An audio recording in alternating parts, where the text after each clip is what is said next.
নমস্কার বন্ধুরা, কেমন আছেন? আশা করি সবাই ভালো আছেন। আবার একটি নতুন ভিডিওতে সবাইকে স্বাগত। আজ এপ্রিল মাসের 1 তারিখ, বুধবার। আজ দিদিমণির জন্মদিন। এখন 3:30 বাজে। ভাত খাওয়া দাওয়া করে একটু ঘুমিয়েছিলাম। ঘুম থেকে উঠে একটু পায়েস রান্না করতে চলে এসেছি। তো দিদিমণির জন্মদিনে প্রত্যেক বছর আমি পায়েস রান্না করি। আমার শাশুড়ি মা যখন ছিলেন তখন উনিও এরকম পায়েস রান্না করে দিতেন, আমি দেখেছি, সেইটা মনে আছে। এপ্রিল মাসের 1 তারিখ সেই রকম আমিও পায়েস রান্না করে দিই। তার ভাই সকালে মিষ্টি নিয়ে এসছে। আপনারা ভিডিওটি প্রথম থেকে শেষ অবধি দেখবেন, আশা করি সবার ভালো লাগবে। এখন আমি পায়েসটা রান্না করে নেই, বিকেলে দিদিমণিকে মিষ্টি আর পায়েস খেতে দেব। দিদিমণি বলে করতে হবে না, কিন্তু বলুন, মা নেই বলে কি হবে না? আমি প্রত্যেক বছর করি ভাই বোনের। আমার বড়মশাইয়েরও আমি জন্মদিন এরকম পায়েস রান্না করি। বড় করে কিছু হয় না, এরকমভাবেই হয়। পায়েস রান্না করি, মিষ্টি নিয়ে আসি, ব্যাস।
দুধের সঙ্গে চালটা কি সুন্দর গলে গেছে দেখুন।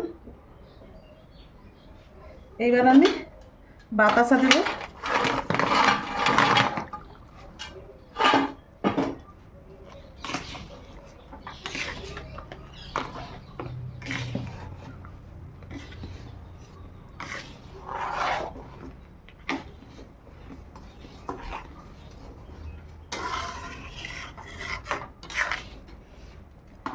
বিকেলের পায়েস হয়ে যাওয়ার পর বিকেলে সব কাজকর্ম গুছাবো। কাজকর্ম গুছিয়ে দিদিমণিকে পায়েস খেতে দেবো। তারপর একটু বাজার যাব।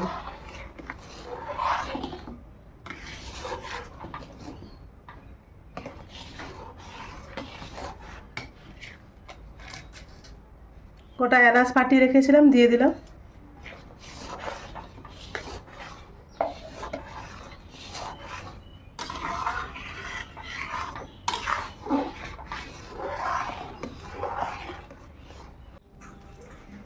পায়েস প্রায় হয়ে আসছে, কটা কাজু দিয়ে দিলাম।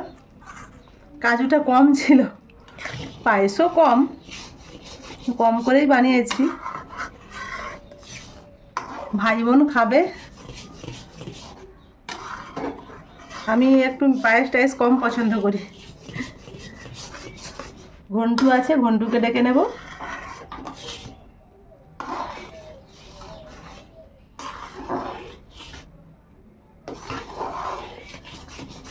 এইবার আমি গ্যাসটা নিভিয়ে দিলাম। পায়েস রান্না পুরো কমপ্লিট। যেই পাতলাটা আছে, মানে অনেকটা ঘন হয়ে গেছে। এই যে দেখুন, দুধটা খুব গাঢ় হয়ে গেছে। ঠান্ডা হলেই একবারে বসে যাবে। এখন নাড়তে হবে। আমি একটা গামলায় ঢেলে নেই, উপরে সর পড়তে দেওয়া যাবে না। একটা গামলায় ঢেলে একটা চামচ দিয়ে পাখার কাছে বসে বসে নাড়বো।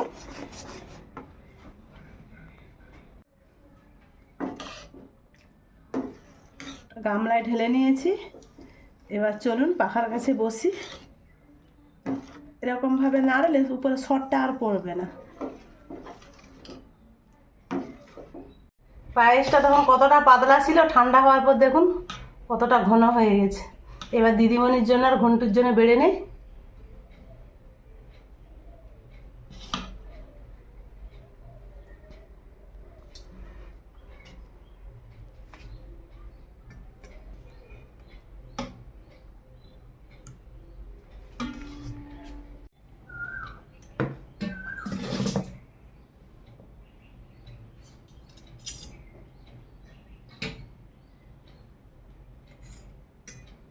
বেড়ে নিয়েছি। এবার দিদিমণিকে ঘন্টুকে ডাকি। আচ্ছাটা ভুল হয়েছে। এই দিদিমণি আর ঘন্টু বসে গেছে। ভুল তো হবে, ভুল না হলে কি আর ঠিক হয়? আর দিদিমণি তোমার কত বছরের জন্মদিন গো? ওই লোক বলে মেয়েদের বয়স বলতে নাই, তুমি বলে দিলে 65 হবে নি, 64 বলো, 63 থেকে 64 হবে। বয়স না বলার কি আছে, এখন বয়স বেশি বেশি বলতে হয়, তাহলে তো লোক বার্ধক্য ভাতা পাবে, গাড়ির ছাড় পাবে। Senior citizen. আচ্ছা সিনিয়র সিটিজেন, পায়েস খাওয়া হোক। এই তবে বলি, হেসে খেলে করলে তুমি কত বছর মার? 65 বছর পার। এরকম করে তো আর মা আমাদের মারা। থামো, আমাকে বলতে দাও। এই দিনটি তোমার জীবনে আসুক শতবার। ওরে মারে, আরো শতবার মরে যাই। এই তো হচ্ছে 65, মানে এখনো কত বছর ঘন্টু বল? 65 যদি হয় 100 বছরকে এখনো কত বাকি বল? হয়েছে, নাতি নাতনি মানুষ করতে হবে, এখন ভালো করে খাও। এই যাওয়ার জন্য এই পৃথিবী আর বেশি বেঁচে থাকতে তো লাভ নেই, কেউই বেঁচে থাকবে না বেশি দিন। দূরে একটা ভিডিও আসছে, সে অনেক কষ্ট করে তার ছেলেকে ইঞ্জিনিয়ার করাইছে, দিয়ে মা এখন খেতে পাইনি।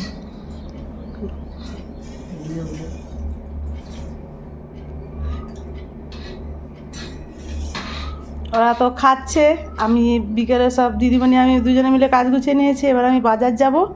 আর বন্ধুরা, কেমন হলো ভিডিওটি অবশ্যই কমেন্টে জানাবেন।